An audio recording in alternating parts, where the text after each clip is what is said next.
Ladies and gentlemen, this is a 2-for-1 deal. The tea. This beautiful person, this video I stumbled upon, is a trans man who is super surprised about male culture. Because my ankle is now healed and I'm wanting to play soccer again, it's like, I didn't even think about this. I would have to play on an all-men's team. This trans man is super surprised about a lot of things that normal people, maybe not normal, what's normal? Normal people would know these things about men, but it took this person 3 or 4 years to figure out these so surprising truths about living as a man. I'm female to male transgender, 4 years on testosterone, 3 years post-op top surgery. Let's see what he has to say. What's wrong with men? I'm not gay, I'm just nice.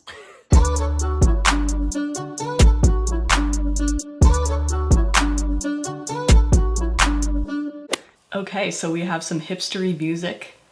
We have an androgynous name, Sam, that can be short for Samantha. Just, you know, a gender neutral name. Very famously known as being gender neutral, kind of like Alex is like a male or female name. And then we have like the pride flag, but it's only girly colors. This is a trans man. I'm not pointing out anything. I'm just observing. Let's see what they all have to say.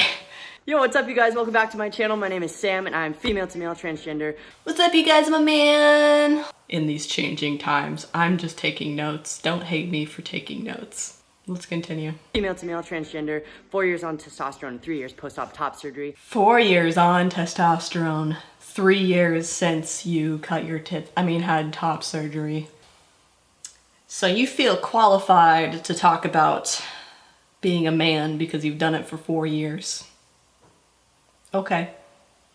And now you have the authority to comment on it. You have authority over all of them. I have authority? You have more than I do. I don't know what it's like living like a man. So, I mean, I'm coming from a state of learning. A man, now that I have experienced life as a man for quite a few years, 4 years to be exact, you know, on testosterone. And I have also experienced life as a female for 19 years prior to that. Yeah, most of your life you were female. Wait a second, you transitioned when you were 19? For 19 years prior to that. Okay, well I mean, at least it's not like 14 or, 17 or whatever. At least you waited 1 year after being an adult to actually do that, but you'd think that it was like a long-term dysphoria thing since childhood, but listen closely to the reasons for becoming trans that he kind of glosses over. It's kind of disturbing. So those females are seeing you as a lesbian, and if they're not a lesbian, they're not interested in you. This person kind of reminds me of if there was a way to teleport into a man's body and then just exist around for a while, like it was some Freaky Friday, like shitty Adam Sandler movie. Like that's what this character reminds me of. And I'm sorry, but like female energy in a man's body. Wanting to play soccer again, it's like, I didn't even think about this. I would have to play on an all-men's team. And I grew up playing on an all-girls team, obviously, and it was like one of my favorite things ever because it's like the bonding with the girls, and I just get along typically with girls better. You just lost all your credibility because now you're talking about how one of the lesser good things about being a guy is you can't play on the girls' soccer team anymore. You like bonding with girls and you get along better with girls, but you decide to become a man.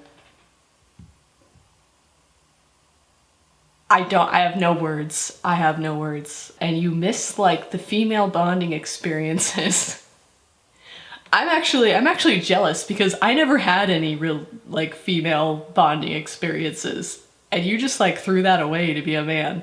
Generally speaking, they tend to be a little bit more like advanced in their emotions and communication, and that's how I grew up.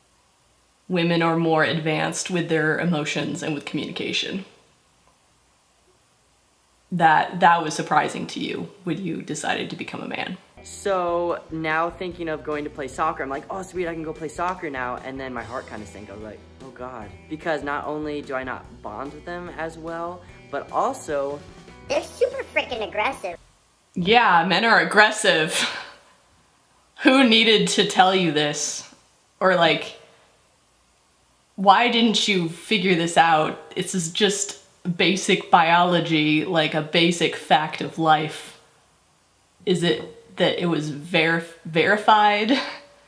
Or just like this is the first time you ever figured out that men are more aggressive? Like, men rip on each other all the time. That's kind of why I got along better with boys growing up, is that that was fun to me. I had a feisty sense of humor. But, I mean, to not even know that men are like that? Wow. You know what? This video really makes sense so far. second thing is bathrooms, because ew, I've covered this in another video, but just disgusting. There's like people groaning, there's pee, shit everywhere. I'm not kidding, it smells gross. Okay, so you're surprised by the fact that male restrooms are disgusting. This tells me you probably never talked to a single janitor in your life, because all they ever talk about is how disgusting the men's room is and how they would love to just clean women's rooms, you know, their entire life because they're so much less disgusting. Like, how could you not know this? I mean, men pee standing up and they spray piss everywhere, and yet you're really surprised by this. I have to use a stall. Now, there is usually one stall in the guy's bathroom, maybe two if you're lucky, maybe three if you're like, have outstanding luck. And when guys are using the stall, what are they doing? They're shitting. It's almost like it would be more convenient if you just used the women's room. But hey, you know, the laws are more lax. Maybe you could just go to the women's room and be like, I'm a trans woman, and just change your mind again. Meaning they'll take forever, because I don't know what guys do, but they literally will poop for like 20 minutes. Gotta eat more fiber, no matter what gender you are. And the girls at your table, when they're waiting on you, it's so drastically different. But in my experience, when waiters would come up to us, when I was a female, you know, they're very polite and they're like, hi, what can I get you guys? Blah, blah, blah. Okay, sounds good, blah, blah, blah. And very polite like that. And then literally now that I'm a guy, they'll turn to me and it's like, What's up, bud? What you need? and it's like so informal, like they don't give a fuck. And they'll just like, I've had a couple waiters be like, all right, bud, slap me on the back. And it's not like a gentle little thing like they do if you're a female.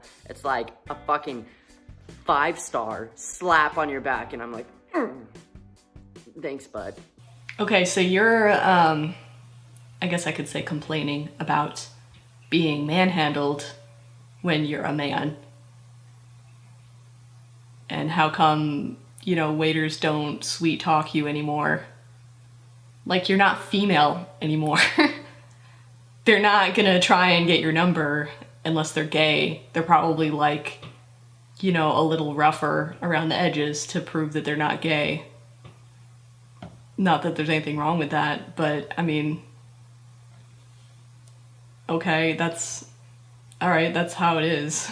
But it's like any social gathering, there's like, sup dude, and they shake your hand and walk off. It just feels rude. What do you want, a hand job?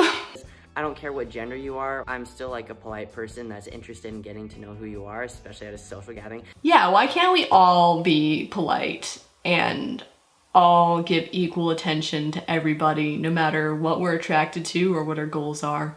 Along that same note, I hate the weird locker room talk. It's like this weird guy code thing of like, you know, since we're dudes, we know how to talk to each other. And I'm like, little do you know, my friend. I am transgender. So no, I don't talk to you like that. And I don't even think the way they think. You know, I think women do this too, in theory. I don't really know what other women are like because they all hate me. But you talk shit about the opposite sex, like, really. And I mean, yeah, they can be objectifying, but this was not a surprise to anybody, was it? It's just like, it kind of reminds me of like buyer's remorse. Like you buy like a car, but you don't take it to the auto mechanic first and you realize that it has all these problems. Like that's what this transition kind of reminds me of. Like, wow, it's okay, but whoa, look at all of these different things. I had no idea. It's just like comes off as super naive and I kind of feel bad, I'm like, little do you know, my friend, I am transgender. Little do you know that I am actually undercover and I'm still a woman. That's essentially like kind of what you just said.